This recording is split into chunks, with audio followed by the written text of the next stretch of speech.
Hello everyone, welcome to the Gold Medal Caregiver channel. Here we share caregiving tips and teach you how to easily take care of elders or patients at home. If you have family members who need care, don't worry. We not only help you manage their daily lives, but also teach practical methods to help them gradually improve their health. That's our mission at Gold Medal Caregiver. Today, we're going to talk about finding your true self. If you find our content helpful, please subscribe, like, and share. Thank you for your support. Finding your true self sounds very profound. Many people think it's something only monks or Taoist priests need to learn, and has nothing to do with us ordinary folks. But actually, that's a huge mistake.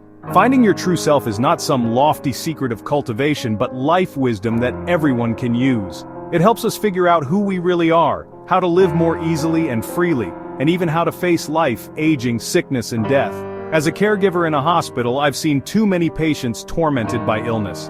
That kind of suffering makes me believe even more strongly. If we don't understand how to find our true selves, we can easily get lost in life, living a difficult and confused existence. So, today I want to talk to you about what this really is, and why it's so important to us. What is finding your true self? Let me explain it simply and clearly. Knowing the mind means understanding your own mind, figuring out who is the real owner and who is just a passing guest. Seeing your true nature means, after figuring this out, seeing through the truth of things, distinguishing between the true self and the false self. For example, it's like having guests in your home. You need to know who is the homeowner and who is the visitor. If the owner isn't clear-headed and lets the guests rummage through their belongings and boss them around, wouldn't the house be a mess? Our minds are the same. If we don't understand who is the host and who is the guest, we'll be led by the nose by all sorts of messy thoughts and emotions, and our lives will be a mess. I often tell my friends, think about our daily lives. Sometimes we get angry for no reason, or we can't sleep because of racing thoughts. Isn't this the guest causing trouble? If the owner could step up and take care of these distracting thoughts, we wouldn't be so tired. This is the basic principle of finding your true self. Life is actually very simple. We come into this world with nothing, and we can't take anything with us when we leave. In the end, it's all emptiness. But during this process, we all get lost due to ignorance. We take the false as true, and then it's all about me, what I want. As a result, we don't live according to the natural laws of the universe. Our minds are dominated by temporary guests, while the true owner retreats to the side. This guest blindly chases after all kinds of desires in the dazzling world, exhausting the body's essence, and then illness comes. What follows is what we know as birth, old age, sickness, suffering, and death. These 5 words are not just words, but things that will truly happen to everyone. We are born confused, not knowing why. We can barely accept getting old, but when sickness and suffering come, many people can't bear it. I've seen too many patients in the hospital. Some in so much pain they can't sleep all night, some tormented by illness to the point where they can't even smile.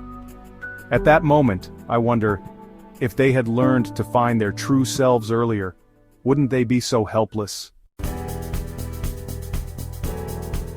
What are the benefits of finding your true self? Simply put, it allows you to live better and pass away more peacefully. If you can learn to know your mind while you're alive, you can allow your life energy, what the ancients called qi, to flow smoothly, have fewer desires and worries, enjoy better health, and even live a longer, more comfortable life. By further achieving seeing your true nature, you can see through life and death, no longer be trapped by the cycle of reincarnation, and truly achieve liberation. Conversely, if you don't figure out who is the host and allow those messy thoughts and emotions to run wild, the result will be one trouble after another, and life will be miserable. In real life, rich or poor, who doesn't have worries? Rich people are afraid of having their property stolen. Poor people worry about their next meal. Ultimately, every family has its own problems. But the root of these worries is often that we mistake the relationship between host and guest, letting the false self take center stage and forgetting the true self. Everyone has heard the phrase, live in the present moment, but how do we truly live in the present? I think the key lies in finding your true self. When you can find your true self and let it take charge, your life energy will naturally flow. It's kind of like getting administrator privileges on your phone so you can close those random apps, distracting thoughts, and let the system, body and mind, run more smoothly. Modern medicine has also discovered that when we maintain conscious awareness, such as through meditation or quietly observing our minds, the body enters a repair mode, stress decreases, and immunity strengthens. Isn't this the secret to health and longevity? I have a friend who spends 10 minutes meditating every day, thinking about nothing, just observing his breath. He says his sleep has improved and his temper isn't as bad. Isn't this the effect of finding your true self? Why do we find life so tiring? Frankly, it's because the host and guest are reversed. Imagine you have a very noisy guest in your house. Instead of asking them to leave, you listen to their commands and let them decide what you eat and do today. As a result, you're exhausted and not happy at all. Our minds are the same. When those messy emotions and thoughts, the false self, take the lead, the true self, the owner, is pushed into a corner, and of course, life becomes a mess. For example, have you ever been angry all day because of one sentence? That anger is the guest. When it comes, you follow it, completely forgetting that you can actually say stop and calm your mind down. This is the result of not knowing your mind. If this continues for a long time, your body will also develop problems because when your mind is tired, your body will also break down. Knowing the mind, regaining control of your life. Knowing the mind is actually about understanding your own mind, finding the true owner. How do you find it? It's simple, start by observing. For example, the next time you get angry, stop and ask yourself, why am I angry? Is this anger really me? Gradually, you'll discover that those emotions and thoughts are actually just passing by, coming and going, not the real you. It's like being at a lively party and you suddenly quiet down and realize that the real host has always been there, just obscured by the noise. The 5 aggregates in Buddhism: form, body, sensation, feeling, perception, thought, mental formations, actions, and consciousness, awareness. These things make up the false self. They are like characters in a game, seemingly real, but not actually you.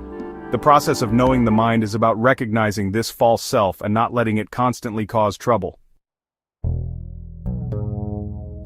Seeing your true nature, seeing through the truth. Seeing your true nature is based on knowing the mind, further seeing through the essence of things. It's kind of like having X-ray vision, able to penetrate the surface illusion and see the truth underneath. For example, you see a beautiful flower, but you know it will eventually wither. This is seeing your true nature. It's not about denying everything, but about looking at life with greater wisdom. For example, when watching a movie, you can enjoy the story while also knowing that what's on the screen isn't real. This is the feeling of seeing your true nature. How does the Heart Sutra teach us to find our true selves?